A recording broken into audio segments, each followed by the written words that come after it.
Yes guys, welcome back to the Fantasy Football Fix YouTube channel. My name is FPL Nacho and this is the final top transfers video of the season, previewing game week 38. As always, we will be looking at those players that you should be having on your watch list ahead of the final game week of the season. I really think these players are brilliant differentials to help you win those mini leagues and have your best ever finish. Now, I know it's the end of the season, but if you guys can hit that subscribe button, it'll be massively appreciated. And if you do enjoy this video, please do drop a like. It is always appreciated and it goes a long way. So without further ado, let's get into the final top transfers video of the season.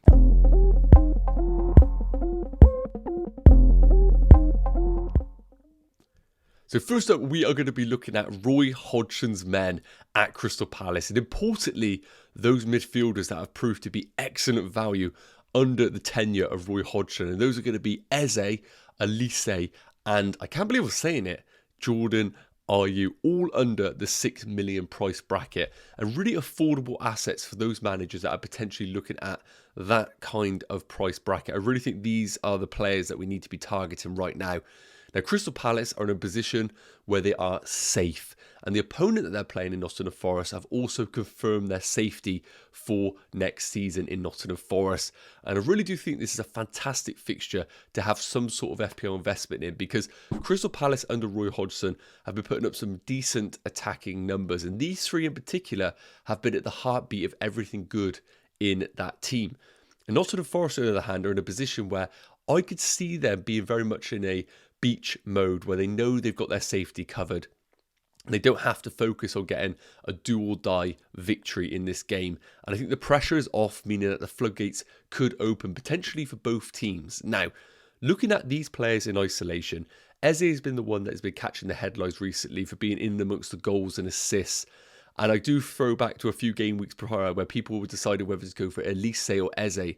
And it did prove to be Eze the man to target. He has been on fire recently.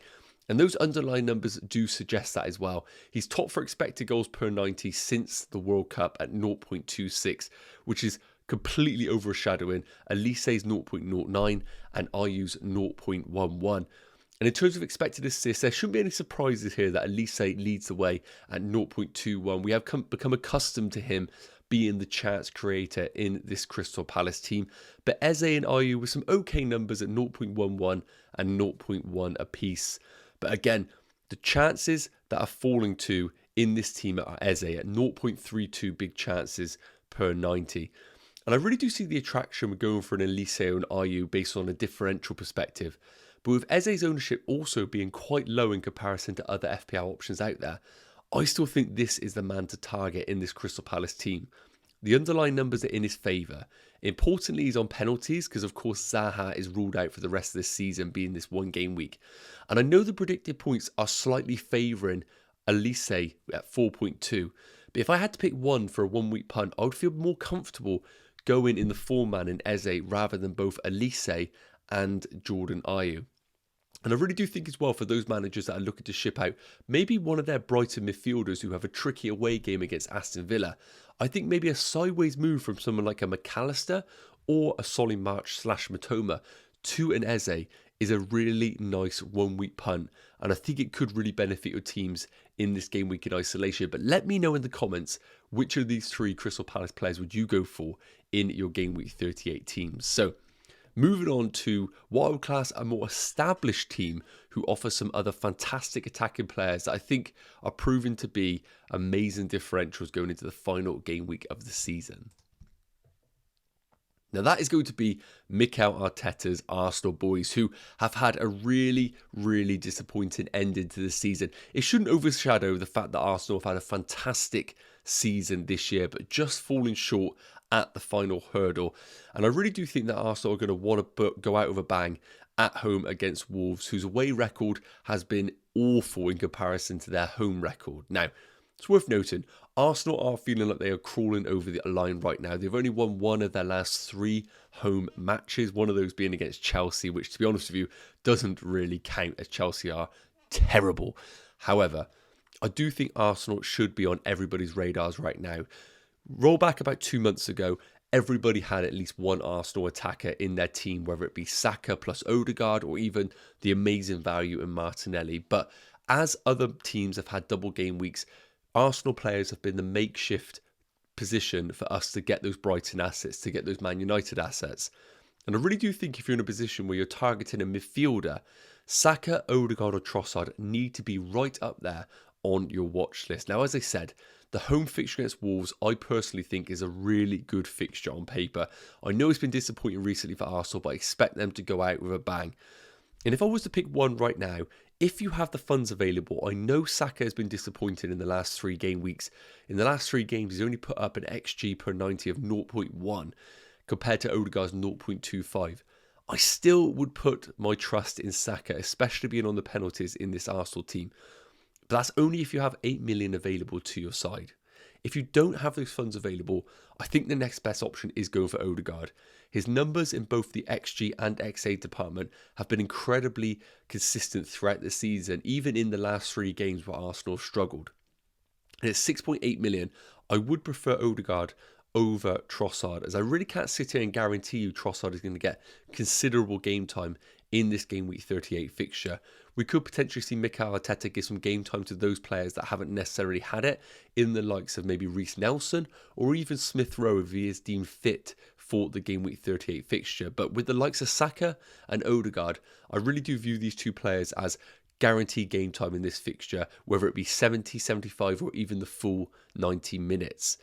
So if I was to rate the midfielders right now, I would just favour Saka just because he's on penalties and I do expect him to perform in this home fixture against Wolves. But Odegaard would be my value pick if you cannot get to Saka. Trossard being the one if you really can't get to Odegaard and you want the ultimate differential as he is below 5% ownership. That could be a really nice last week punt. But of course, we do have Gabriel Jesus as also a consideration for our teams, being a forward. Who remembers in game week 1, him being in over 80% of FPL teams. The injury has really affected his ownership and become in its own right a massive differential for game week 38. Now, in terms of rotation, I would imagine Gabriel Jesus is going to be playing this game from the start. Whether he gets rotated at the end, of course, is anyone's guess there. But the underlying numbers since the World Cup have been steady. 0.6 XG per 90, 0.09 XA per 90. Hasn't really been a chance creator, much more of a goal scorer since the World Cup. But of course, the injury has had a big impact on him. And just for a bit of short-term data, in the last 3 games, he has posted an XG per 90 of 0.15 and an expected assists per 90 of 0.08. So pretty underwhelming numbers recently, but it's worth noting Arsenal in themselves have not been performing, so it's natural that the underlying numbers are not going to be good reading. But I do think if you're in a position right now, let's say you're sat there with a Newcastle attacker and the likes of Alvarez or that don't really catch your attention, I think Gabriel Jesus is an amazing option if you can stretch to the 8.1 million bracket. With that home fixture, I think it could be an amazing differential. But please do let me know in the comments. I will definitely be having Gabriel Jesus on my watch list and hopefully a player that I can own for one last hurrah in this season. So we've talked about Crystal Palace midfielders. We've looked at these Arsenal assets. I want to spend the last section here looking at some differential forwards that are really differential, but could, if you're chasing your mini league rival, propel you up that league for one last hurrah. So let's take a look at these differential forwards. Now, you might be laughing behind the camera right now at some of the selections that I've put in this list, but I do think there is some logic in all of these. We have Watkins, Alvarez, Nacho, and Bamford. Now, very, very differing options available to us here. It's worth noting at the time of recording, we are at halftime in Newcastle, Leicester and a 0-0, and Nacho has started that game. We know historically that Nacho's game time is incredibly hard to predict. However, you can see on the underlying stats on your graphics there that he is leading the way in pretty much every single department when he does play for Leicester. XG 0.57 per 90, expected assists 0.3 per 90. Even in the bonus point department, he is leading the way. He is an amazing FPL option when he does get that game time, but it is very far and few between. And even when he does get those starts, we can never guarantee that he's going to get the full 90 minutes, as he usually does come off around the 70-minute mark, which is very frustrating, in particular when we're looking at a 1 week punt. Now, no matter what happens in Leicester's game tonight, they still have an opportunity to survive in the last game week. So Leicester are going to be all out to win this game at home against West Ham and hope the Everton fixture doesn't go against them. However, with that said, I would only consider Ian Nacho on my team if we were to get an early team leak that he was going to be starting. I think the risk of his game time is enough to put us off, as you never want to be bringing in a game week 38 punt, not even knowing if he is going to start, as it really does kill you when that sort of situation arises. And it's worth remembering that with the game week being all kicking off at 4:30 and the deadline at 3, we may get some team leaks from different teams. So keep an eye on the Leicester one, as Ian Nacho is a consideration if we do get early team leaks. Now looking at the other options, Watkins, I understand, is not necessarily a differential. His current live ownership is 20%. But a lot of FPL managers have moved away from Watkins to bring in the likes of Newcastle assets in Isak or Wilson, or even move to the likes of Alvarez in previous game weeks. But it's worth noting, Watkins has been Mr. Consistent under Unai Emery, and you can see that with the underlying stats since the World Cup. And I really do think they have a brilliant fixture at home against Brighton. Brighton themselves have a fixture on Wednesday night as part of their second half of their double in 37. And we know that they have been one of the teams that has played the most games over the last 2 months in the Premier League, and tired legs and injuries are starting to catch up with them. And even though Brighton have been one of the best teams this season, pound for pound, I do expect Aston Villa to get a positive result against Brighton, who haven't necessarily been defensively sound in the last few weeks. And with this fixture here, if you were sat there with an Alexander Isak and the likes of Ian Nacho are scaring you off and you can't afford the likes of Gabriel Jesus, I think Watkins would be my number one pick. His game time's guaranteed, he's on penalties, he's playing for an informed team and with a favourable fixture, and that is all represented in his game week 38 predicted points. But I get it, it might feel a little bit boring for some FPL managers out there, but I think he is tried and tested, and I think he is one of the best alternative forwards this week. Now, one player that is really explosive when he does get the game time is Man City's Alvarez. We've seen that already in the first half of their double, but again, game time is the thing that we're going to really struggle to understand with Alvarez. We have the second half of their fixture in game week 37 to come, and that may give us a little bit of an inclination on whether Alvarez may start in game week 38 or not. Again, potential early team leaks might help influence that decision on Alvarez. But we know when he does play for Man City in this team, he does get in and amongst the goals, and you can see that with the underlying numbers on your screen there. Now, away against Brentford, I would argue, is the toughest of all of the 4 forwards that we have on here. Brentford themselves have proven to be a real tough cookie against all of the top teams.